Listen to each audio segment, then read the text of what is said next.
તાજેતરમાં જેમ ટેકનોલોજીમાં દુનિયા આગળ વધી રહી છે તે માટે ક્યાંક ને ક્યાંક નાના સિદ્ધાંતોનો અજાણ બનીને પણ આપણે ઉપયોગ કરતા હોઈએ છીએ।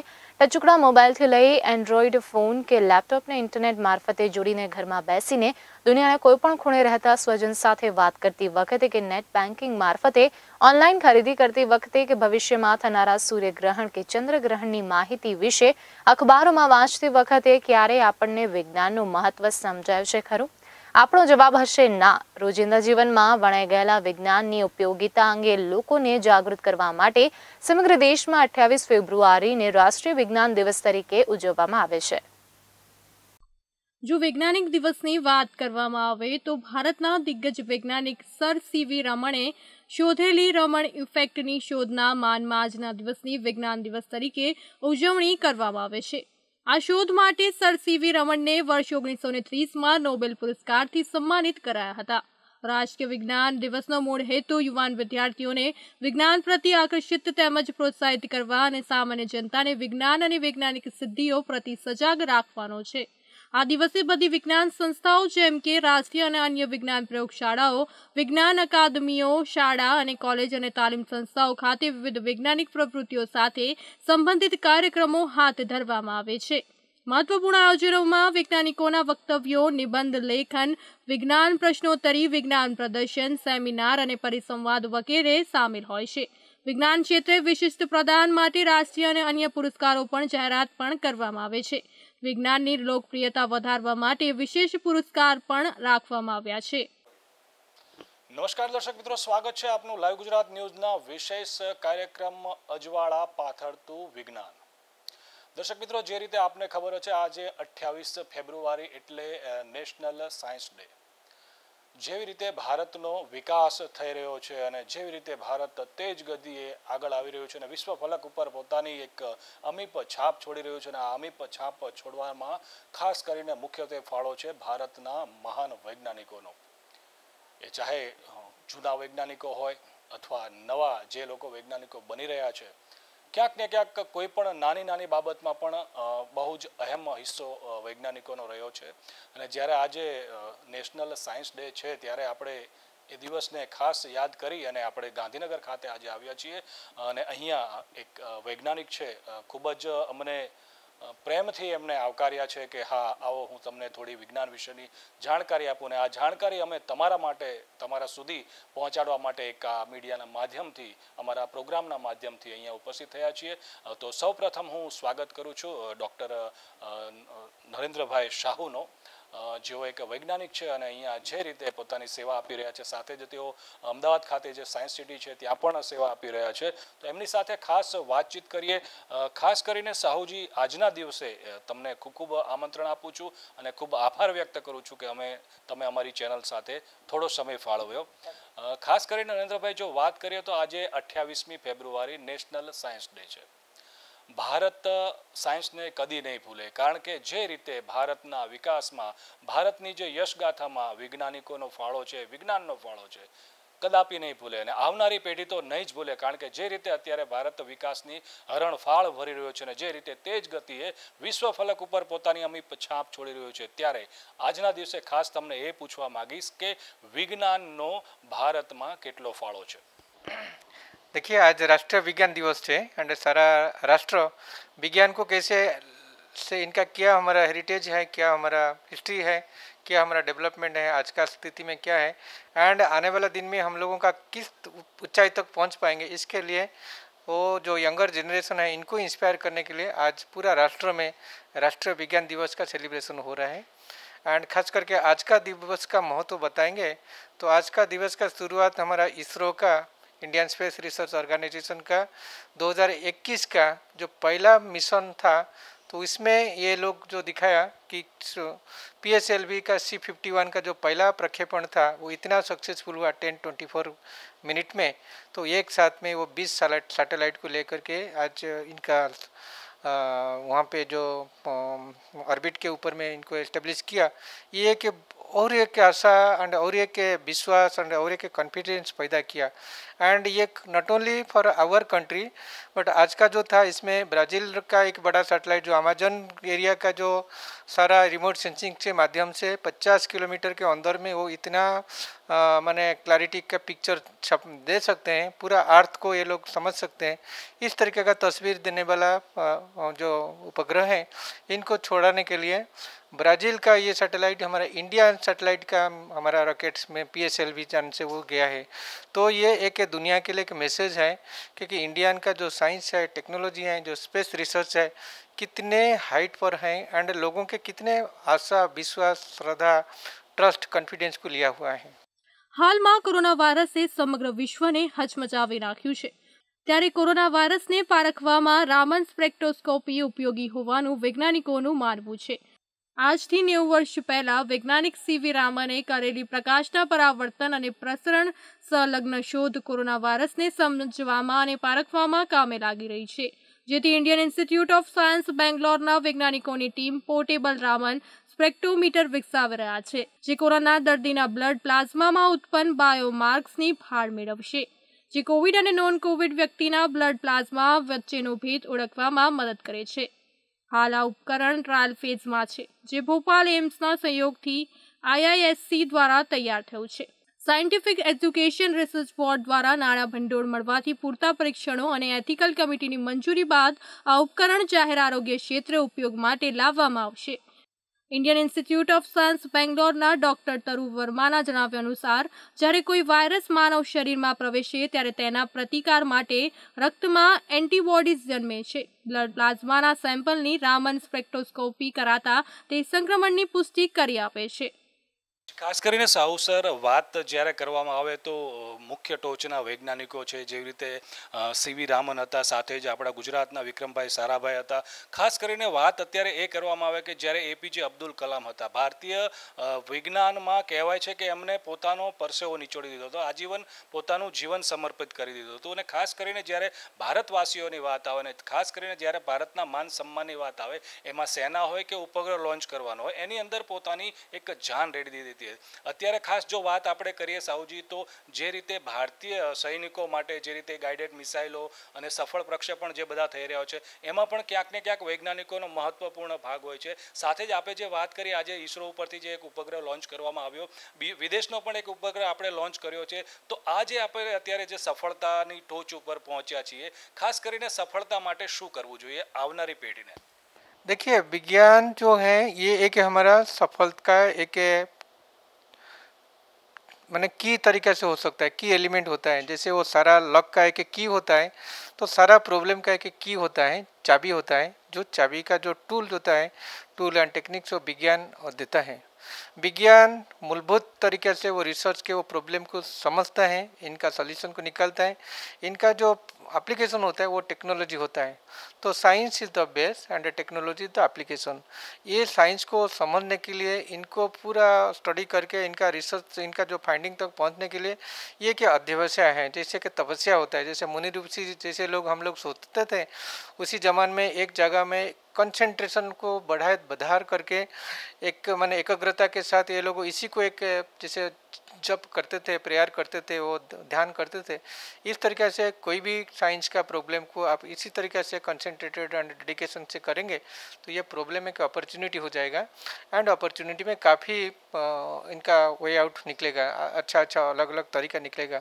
तो इसी तरीके से देखेंगे तो हमारा जो विक्रम साराभाई से शुरू करके इनके पहले CV रमन जो थे, तो साइंस डे का शुरुआत तो इसी तरीके से हुआ था, क्योंकि आज का दिन में 1928 मसीहा में जो हमारा डॉक्टर CV रमन थे, वो एक दूसरा एडमिनिस्ट्रेटिव जॉब किया था एंड वो दिन में जॉब होता था, रात में आकर के एक छोटा सा बंगाल के कोलकाता का एक शहर में एक छोटा सा रेंटेड हाउस में रहते थे एंड वो थेटेड हाउस टाइप का था। तो इसके अंदर में कुछ इनका बाम्बू का छोटा छोटा ये करके वो के स्पेक्ट्रोफोटोमीटर बनाए थे एंड इसमें वो शोध किया था कि वो रमन स्पेक्ट्रा, रमन इफेक्ट, जिसमें जो मूलभूत में आप देखेंगे और बेसिक सिंप्लीफाई में इनको देखेंगे, जो हम लोग जो बाहर से दिखते हैं कि आसमान ब्लू दिखता है और दरिया का पानी ब्लू कलर का दिखता है, वो क्यों ब्लू कलर का दिखता है?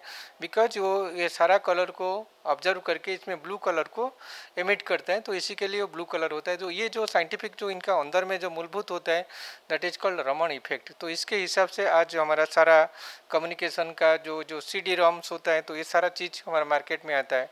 तो 1928 में ये शोध को वो डिस्कवर मैंने अनाउंस किया था, एंड इसका एग्जैक्टली 2 साल के बाद इनको नोबेल पारितोषिक मिला।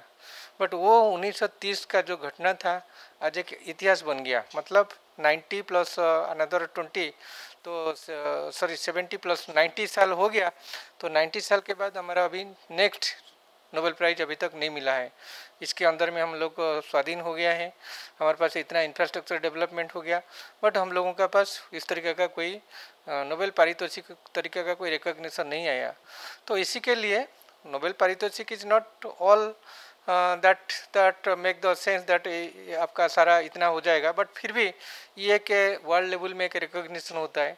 तो इसी तरीके से हमारा साइंस को उतना ऊंचाई तक लेने के लिए एंड आने वाले जो बच्चे मैंने ये हैं हमारा यंगर जनरेशन है, इनको प्रेरणा देने के लिए तो 1987 से भारत सरकार का विज्ञान और प्रौद्योगिकी विभाग वो राष्ट्रीय विज्ञान दिवस सेलिब्रेशन का योजना बनाया एंड उसी दिन से बन जाता है। तो ये साल का जो थीम रखा हुआ है साइंस टेक्नोलॉजी एंड इनोवेशन इनका in education skill and work. तो ये इनका कैसा ट्रेनिंग होगा, कैसे हमारा स्किल बढ़ेगा, इनको कैसे तरीके से नया वर्क कार्य दक्ष बन सकते हैं। तो ये सारा चीज़ को मिला करके ये साल का आज का विज्ञान दिवस का थीम बना गया हुआ है। एंड इसी तरीके से हम लोग पूरा आखा हमारा राज्य में अलग अलग जो कम्युनिटी साइंस सेंटर है जो डिस्ट्रिक्ट हेडक्वार्टर में एंड हमारा जो स्टेट S&T काउंसिल है अलग अलग स्टेट में, तो इनके माध्यम से हम लोग इनका पूरा अच्छा तरीके से सेलिब्रेट कर रहे हैं। બ્લડ સેમ્પલની એક મોલિક્યુલ ફિંગરપ્રિન્ટ તૈયાર થાય છે, જેને રામન સ્પેક્ટા પણ કહે છે. સેંકડો સેમ્પલોનો ડેટાબેઝ સ્ટોર થયા બાદ રામન સ્પેક્ટ્રોમીટર આર્ટિફિશિયલ ઇન્ટેલિજન્સ અને મશીન લર્નિંગની મદદથી સેમ્પલ ચકાસવામાં ઝડપી અને અસરકારક બને છે. ડોક્ટર તરુએ જણાવ્યું કે આ ઉપકરણ કોરોના વાયરસ ઉપરાંત સ્વાઇન ફ્લૂ અને ઇન્ફ્લુએન્ઝા જેવા રેસ્પિરેટરી ડિસીઝ વાયરસના ડિટેક્શન માટે કામે લાગી શકે છે. દર્દીને સ્પેપ્સી થયાના કિસ્સામાં આ ઉપકરણ 95% એફિશિયન્ટ રિઝલ્ટ આપે છે. તેમજ શરીરમાં કોવિડની પ્રારંભિક અવસ્થા દરમિયાન આ ઉપકરણની એફિશિયન્સીનું મૂલ્યાંકન ચાલુ છે, જે લઘુત્તમ 90% રહેવાનો અંદાજ છે. પોર્ટેબલ રામન સ્પેક્ટ્રોમીટર માસ ટેસ્ટિંગ માટે રેપિડ એન્ટીજન ટેસ્ટ, એક્સરે અને લંગ CT સ્કેન કરતાં વધુ નિર્ણાયક અને સચોટ સાબિત થઈ શકે છે. આ પ્રોજેક્ટના મુખ્ય સંશોધનકર્તા બાયોકેમિસ્ટ્રી પ્રોફેસર દીપાંકર નંદી અને સ્પેક્ટ્રોસ્કોપી તજજ્ઞ પ્રોફેસર ઉમાપતિ છે. CV રામને પ્રકાશના ક્ષેત્રે કરેલી પાયાની શોધ રામન ઇફેક્ટ સમયની સાથે વધુ પ્રાસંગિક અને પ્રભાવક બનતી જાય છે. વિજ્ઞાનની કોઈ એવી પેટાશાખા નથી જ્યાં રામન ઇફેક્ટનો ઉપયોગ ન હોય. ઉર્જા, cosmetics, pharma, forensic, nano technology, biology, geology અને સેમિકન્ડક્ટર જેવા માનવ જીવનના 20થી વધુ ક્ષેત્રોમાં રામન ઇફેક્ટ ખૂબ જ ઉપયોગી છે. ભારતના ચંદ્રયાને ચંદ્ર પર પાણી શોધ્યું તેની પાછળ પણ રામન સ્પેક્ટ્રોસ્કોપી જવાબદાર છે. એટલે જ રોજિંદા જીવનમાં વણાઈ ગયેલા વિજ્ઞાનની ઉપયોગિતા અંગે લોકોને જાગૃત કરવા માટે સમગ્ર દેશમાં 28 ફેબ્રુઆરીને રાષ્ટ્રીય વિજ્ઞાન દિવસ તરીકે ઉજવવામાં આવે છે. સૌ સર ખાસ કરીને વાત કરવામાં આવે તો ઘણા લોકોને એવો પણ પ્રશ્ન થાય છે કે એક વૈજ્ઞાનિક હોય અથવા કોઈ રિસર્ચ કરતું હોય એનું જે જીવન હોય છે અથવા એનું જે સંસાર હોય છે એ ક્યાંક ને ક્યાંક અટપટો હોય છે. તો ખાસ આ વસ્તુ તમને પૂછવા માગું છું, તમે જે રીતે રિસર્ચ કરી રહ્યા છો, જે રીતે એક વૈજ્ઞાનિક છો, તો તમે જ્યારે રિસર્ચ કરતા હોય છો ત્યારે તમારા ઘરનો માહોલ કેવો રહેતો હોય છે? देखिए, ये तो एक साइंटिफिक कैरियर बनाना है एंड एक पूरा डीप रिसर्च करना है, आपको तो पूरा डेडिकेशन देना ही है. तो इसी हिसाब से आपका फैमिली लाइफ, आपका ऑफिस लाइफ, आपका लैब लाइफ ये कल्चर हो जाता है. तो ये 24 आवर आपको जहाँ जाना है, आप खाना खाना है, आप बात करते हैं, अभी कोई टीवी देखता है, बट आपका अंदर में वही शोध, वही रिसर्च, वही चक्कर करते रहेंगे. तो इसी तरीके के जब आपको कोई दूसरा चीज़ में भी आपका काम दिखना होता है तो that shows that you are a great scientist and your work is suppose to coming to a giving a great result. Otherwise हम लोग just for sake of work में हम लोग काम करते हैं यहाँ पे छोड़ करके, फिर हम लोग कोई पिकनिक चला गया, कोई दूसरा जगह चला गया, वो काम को भूल गया. तो इसमें नाइदर साइंस का कुछ आगे बढ़ेगा, नाइदर वो पर्सन का कोई कैरियर में कुछ बढ़ेगा. तो इसी तरीके से साइंस को लेंगे तो हम लोग कोई किनारा का नहीं हो सकता है। तो इसी के लिए आज के जो यंगर जनरेशन होता है, जैसे हम लोग 1 साल के अंदर में कोई कोरोना का जैसा भयंकर रूप देखा, इनके क्या क्या इफेक्ट होता है सोसाइटी में हम लोग देखा। स्कूल बंद है, कॉलेज बंद है, फैक्ट्री बंद है, इकोनॉमिक बंद है, तो फिर भी हमको ज़िंदगी लेना ही है, आगे बढ़ाना है हमारा जनरेशन को, हमारा सोसाइटी को, हमारा स्टेट को। तो इसी के लिए हमारा जो ऑनरेबल प्राइम मिनिस्टर्स जो मैसेज दिया है कि हमको आत्मनिर्भर बनना पड़ेगा, आत्मनिर्भर भारत बनाने के लिए हमको कुछ ड्यूटी निभाना पड़ेगा। इसके लिए हम लोग सारा को एक साइंटिफिक एटीट्यूड डेवलप करना है। हम लोग नहीं बताएंगे कि आपको ज़बरदस्त साइंस पढ़ना है और ये फार्मूला को याद करना है और आपको करना ही है। आप इसको छोड़कर जो साइंस में जो सत्यता है इतना तक आप करके जो कि क्वेश्चनरी का जो पूछेंगे, ये क्यों खाना खाना है, इसमें क्या होगा, आपको क्यों मास्क पहनना है, आपको क्यों हैंड सैनिटाइजेशन बार बार करना ही होता है, ये सारा चीज़ का सपोज आप जो मूलभूत रहस्य आप समझ जाएंगे तो एक साइंटिस्ट आपके अंदर में उभा हो जाएगा, पैदा होगा।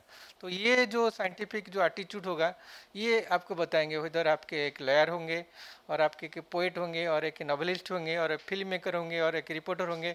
तो अपना अपना सारा काम इसी तरीके से वो रेगुलेट हो जाएगा। तो इसी के लिए आज का दिन का जो विशेषता होता है, think scientifically and act scientifically. तो इस तरीके से आप थोड़ा सा साइंटिफिक टेम्परामेंट, थोड़ा सा आपका एटीट्यूड इस तरह का बदलाइए तो अपना अपना सब साइंटिफिकली चेंज हो जाएगा। જી સાહેબ સર, ખાસ એ જ વાત આપણે જે કહેવાની હતી કે તમે જે રીતના આજના જે યુવાનો છે જે આ અત્યારે રિસર્ચ કરી રહ્યા છે અને આગળના દિવસોમાં વૈજ્ઞાનિક બનશે એવી પણ આપણે આશા રાખીએ છીએ, ત્યારે મુદ્દો મારો જે પ્રશ્ન હતો એ છે કે તમે જે પ્રથમ લેવલથી માંડીને આ લેવલ સુધી પહોંચ્યા છો અને જે તમે સંઘર્ષ કર્યો છે અને આ લેવલ સુધી પહોંચ્યા છો, ત્યારે આજના દિવસે તમે જે યુવાનો હવે થનગની રહ્યા છે, જે રિસર્ચર બનવા, વૈજ્ઞાનિકો બનવા, એમને શું સંદેશ આપશો? देखिए साइंस के बहुत बड़ा साइंस का रोल है। साइंस इज इन्वाइटिंग एवरीडे, सबको भी इसमें रस लेना है। जो ज़्यादा रस लेंगे वो साइंटिस्ट बन जाएंगे, हार्डकोर बोलते हैं। जो कम रस लेंगे बट साइंटिफिक एटीट्यूड डेवलप करेंगे वो भी इनका लेवल में वो सक्सेसफुल हो सकता है। तो आज के लिए सपोज भारत सरकार हो और राज्य सरकार हो, हमारा साइंस टेक्नोलॉजी एंड इनोवेशन को बढ़ावा देने के लिए काफ़ी स्कीम्स हैं। हमारा गुजकोस्ट के माध्यम से हम लोग रिसर्च सपोर्ट ग्रांट देते हैं। हमारा कोई भी प्रपोजल लेकर के आएंगे, कोई फैकल्टी होता है, कोई प्रोफेसर होता है, कोई रिसर्चर होता है, इवन कोई यंग रिसर्चर होता है पीएचडी करने के बाद, ये लोगों का जो प्रपोजल आता है हम लोग इनको फाइनेंशियल सपोर्ट करते हैं। 2-3 साल में वो रिसर्च कंप्लीट कर देते हैं। तो इनका हिसाब से इनको जो साइंटिफिक जो ट्रेनिंग जो होता है ऑटोमेटिकली हो जाता है, तो फिर बड़ा बिगर प्रॉब्लम को सॉल्व करता है। तो आज का दिन का वही होता है क्योंकि science is inviting and there is a lots of potential is there. तो हमको आगे बढ़ना है साइंस को लेकर के। इसके लिए साइंटिफिकली सोच करके, साइंटिफिक वे में, साइंटिफिक मेथोडोलॉजी को साथ में लेकर के हम लोगों को नया नया प्रॉब्लम, नया नया चैलेंज का फेस करना पड़ेगा एंड इनका सोल्यूशन को निकालना पड़ेगा। ખૂબ ખૂબ આભાર ડૉક્ટર સાહુજી। ખાસ યુવાનોને જણાવવાનું આજના દિવસે જે રીતે ડૉક્ટર સાહુજીએ સંદેશ આપ્યો છે કે જે રીતે યુવાનો વિજ્ઞાનને અપનાવી રહ્યા છે અને નવી નવી રિસર્ચ કરી અને ખોજ કરી રહ્યા છે અને આવનારા દિવસોનું ભવિષ્ય બનાવી રહ્યા છે, તો આવી જ ઉજ્જવળ ભવિષ્ય ભારતનું હંમેશા રહે અને ભારતના વૈજ્ઞાનિકોનો ઝંડો તમામ દેશ અને દુનિયામાં વાગે એવી જ આશા સાથે ફરી આપણે એક વખત હાજર થઈશું। કેમેરામેન સંકેત દાબેકર સાથે હરેશ ગજ્જર, લાઈવ ગુજરાત ન્યૂઝ, અમદાવાદ।